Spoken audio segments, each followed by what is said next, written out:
7 rule 11 CPC, मात्र एक application और आपका केस खारिज। बात करेंगे सुप्रीम कोर्ट के एक जजमेंट के बारे में, लेकिन उससे पहले एक हकीकत से रूबरू करवा देती हूँ मैं आपको। कई बार पति पत्नी से तलाक चाहता है, पत्नी पति से तलाक चाहती है, लेकिन दोनों ही अटके रहते हैं कि ना मैं उसको तलाक दूंगा और ना मैं उसको तलाक दूंगी। पत्नी को क्या चाहिए? पैसा चाहिए। और पति को क्या चाहिए? बस उसकी इंसल्ट करना या उसको परेशान करना है। दोनों ही एक दूसरे को परेशान करने के लिए दोनों खुद भी परेशान होते रहते हैं तलाक के केस में। तो ऐसे में दोनों ही चाहते हैं कि जल्दी से जल्दी केस खत्म हो जाए। तो करना क्या है? तो सबसे पहले आपको बता दूं, अगर किसी केस में कॉज ऑफ एक्शन है ही नहीं, यानी कि वो क्यों डाला गया है, किस वजह से डाला गया है, कोई विशेष बात उसमें है ही नहीं, तो पहली तारीख में भी आप उस केस को खारिज करवा सकते हैं।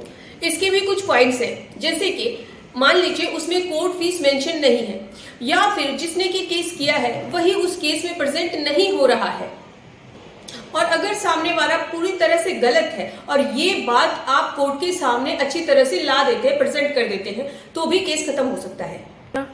तो यहाँ पे ऐसे सिचुएशन में सुप्रीम कोर्ट का कहना है कि ऐसे मामलों में एविडेंस में जाने की जरूरत नहीं होती, जहां पे पहले ही क्लियर है कि केस झूठा है। तो ऐसे में आपको करना क्या है? अगर आप खारिज करवाना चाहते हैं केस, आपको एक एप्लीकेशन लगानी है, order 7 rule 11 read with section 15 CPC का एप्लीकेशन लगा के माननीय सुप्रीम कोर्ट के जजमेंट का रेफरेंस देना है। अब आपको क्वेश्चन आएगा कि रेफरेंस देंगे कैसे, जजमेंट कहाँ है? तो जजमेंट आपको डिस्क्रिप्शन में मिल जाएगा।